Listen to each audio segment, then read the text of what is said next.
Have you ever felt that fire inside you? You know, that intense, burning energy when you see something that is just wrong? Well, today, we're going to dive into how to understand that powerful feeling, and more importantly, how to turn it from a source of frustration into your greatest strength. All right, let's get into it. Man, this really gets to the heart of it, doesn't it? This isn't about being difficult for the sake of it. It's about recognizing that maybe, just maybe, you're wired with a type of courage the world desperately needs, especially when things get tough. If this question hits home, you know exactly what I'm talking about. It's that feeling of seeing a problem with crystal clarity, wanting to charge in and fix it, but you're stuck. And that energy, it has to go somewhere, right? So it usually turns inward, and you're left with this constant, simmering irritation. Okay, so to really understand what's happening inside, we need to meet the two key players in this whole internal drama.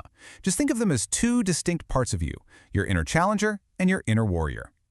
So first up, we have the challenger. This is basically your internal alarm system. It's hypersensitive to injustice, to things that are unfair, to stuff that's just plain inefficient.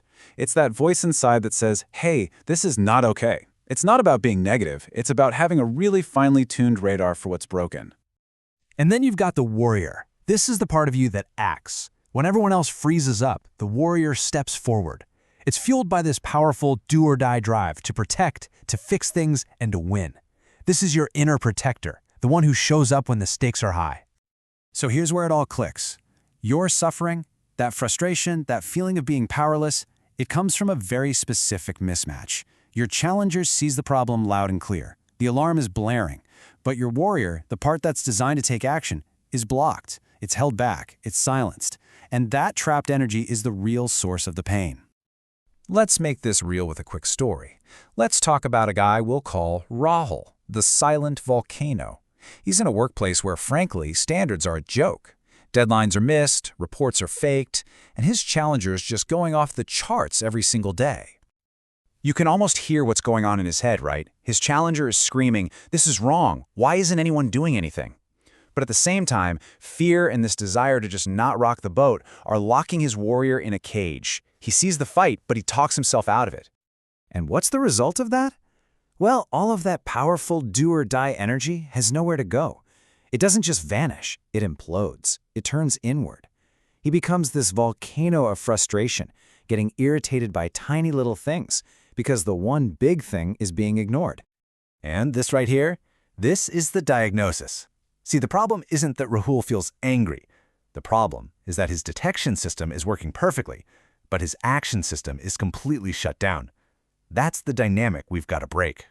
So how do we break it? This is the turning point. We have to completely reframe how we see that anger. It is not a flaw.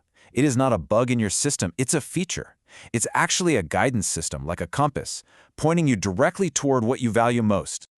The solution, then, is actually pretty simple, though I'm not saying it's always easy.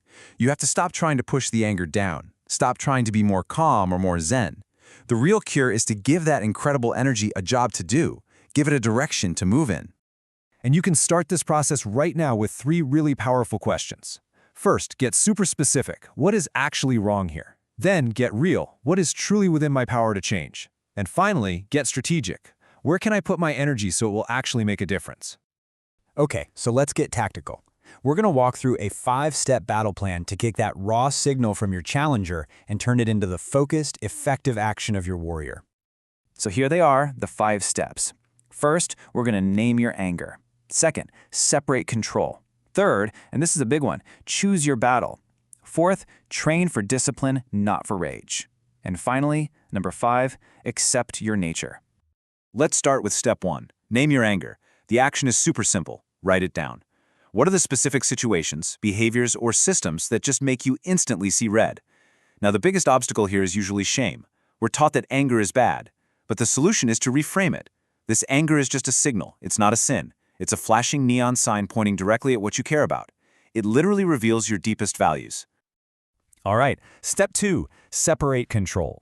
You can't control the storm, but you can control your own lighthouse. So for every single thing that makes you angry, you gotta ask, can I influence this?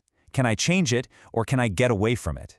Find that one small thing you do have control over. Maybe it's your own standards, your boundaries, your next action, and pour your energy there.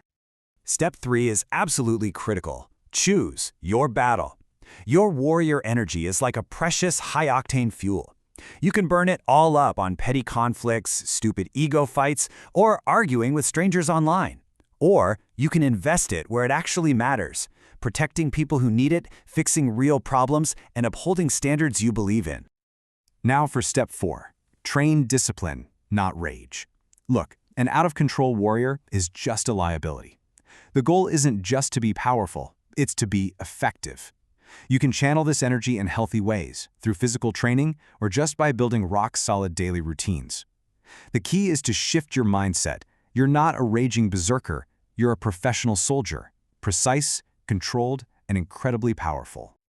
And that brings us to the final and maybe the most important step of them all.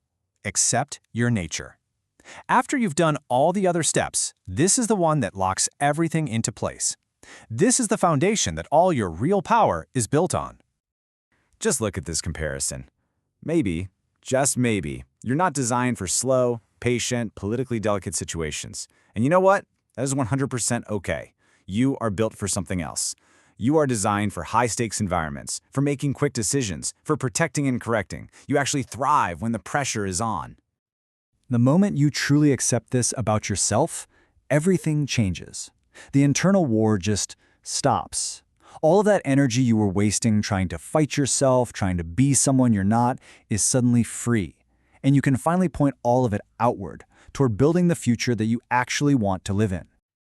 So the crucial point to take away from all this is simple. That fire inside of you isn't a curse, it's a calling. It has a real purpose. The only question left is, where are you going to aim it?